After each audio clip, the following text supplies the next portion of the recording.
Thank you, Mayor. I was not expecting that, and it is a real honor for me to be here today, along with my wife, Caroline. And I'm always excited to be at events like this, not to receive the key of the city because, as you know, those mayors don't give those out all the time, and you're no exception. That is a very special thing, and so thank you for honored me that way.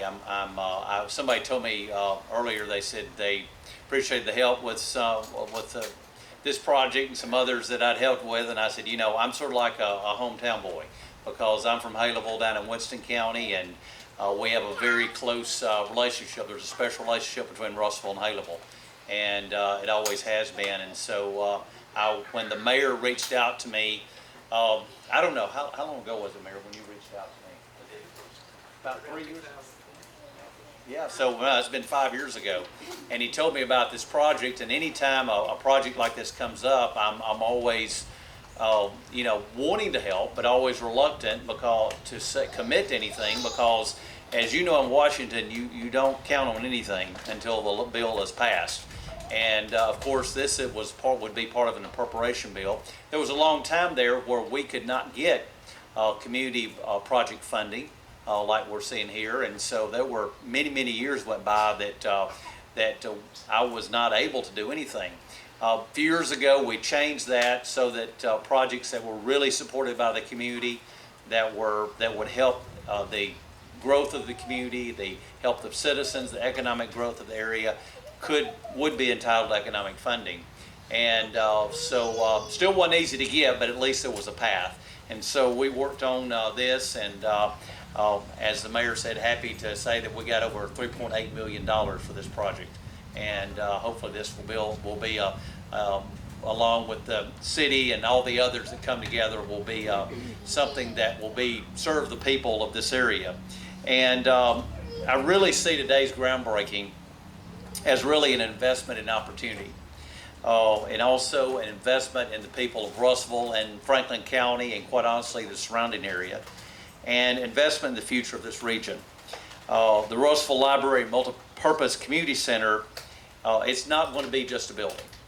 It's going to be a bridge to knowledge. It's going to be a bridge to connection, to economic uplift, and it's going to be a bridge to community life.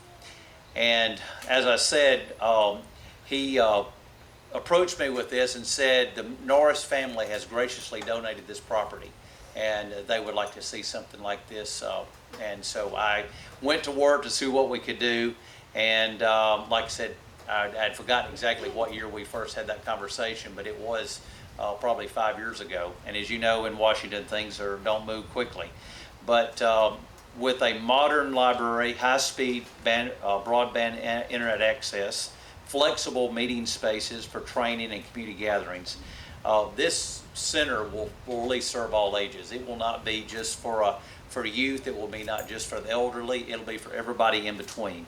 And a lot of times in Washington, we talk about using taxpayers' dollars appropriately.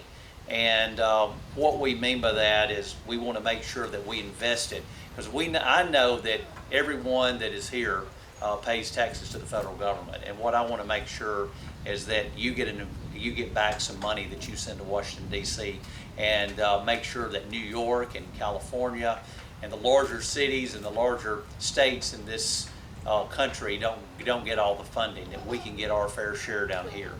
And this will be something that will be educational. It will help with the digital infrastructure, help with civic resources for anyone in this area. And I want to make sure that those resources that Congress works on doesn't go just to the larger cities and to the other parts, even the state of Alabama, but make sure rural Alabama is not forgotten.